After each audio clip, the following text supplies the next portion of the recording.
Hello traders, I'm Natalie MacDonald and you're watching Sydney Direct on Dukascopy TV. I'm here at the Financial Services Council's annual conference taking place at the Gold Coast. One of the topics on the agenda is financial literacy. Clients are demanding more, but can corporates provide it? I spoke to Rachel Milum of KPMG to find out a little bit more.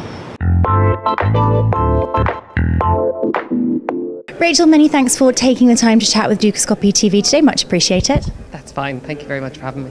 So today we're talking about financial literacy. Walk us through sort of the current state of play as you see it. Well, financial literacy has become very important on ASIC's agenda with support from the government and both parties in Parliament. Really, it's about everyone understanding that the regular Australian just isn't financially literate enough. And as we even saw from the paper today, I mean, literacy, notwithstanding financial literacy, is not where it needs to be. So there is a lot of work to be done in getting the literacy of the ordinary Australian up to speed such that they can make financial decisions and not get themselves into financial difficulties, just at a very basic level. Now, you've discussed the growth of financial reports as communication documents versus compliance documents. Can you expand on this and also the role that regulators have had to play in that? So, aside from financial literacy at a very basic level, then you have the more sophisticated investors and people who are financially literate, and they would be mainly the people that I'm dealing with on a day-to-day basis. And there has been a lot of moves in recent years towards integrated reporting and better business reporting. And this is supported by the regulators and recent regulatory guides issued.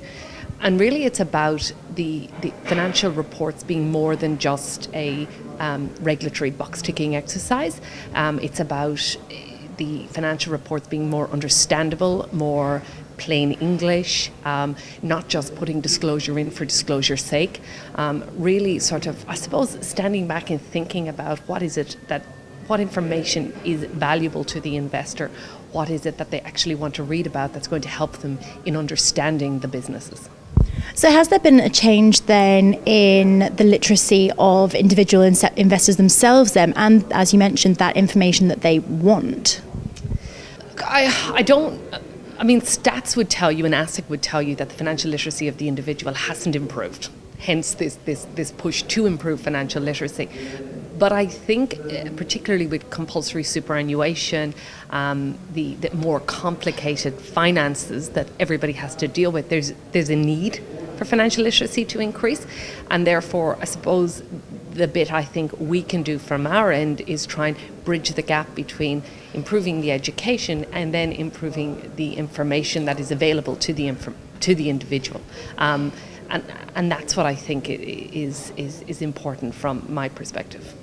How then is this shaping sort of companies moving forward then, and what changes do you foresee taking place in terms of financial reporting?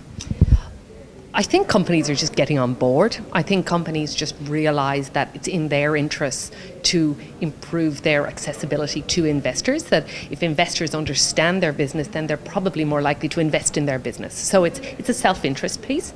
So I think where I see it going, I think companies will start the initiative of looking at their financial reporting, their annual reports, their internet presentations, their investor presentations, and just looking and going through that process critically of evaluating the kind of information they're giving, whether it's succinct, whether it's understandable, whether it's plain English, and that kind of thing. Rach, it's a pleasure to speak with you. Thank you so much. Thank you very much. That is all we've got time for, unfortunately, but our many thanks to Rachel Milum at KPMG for her comments. I'll be back shortly with plenty more exclusive interviews for you. For now, though, it's goodbye.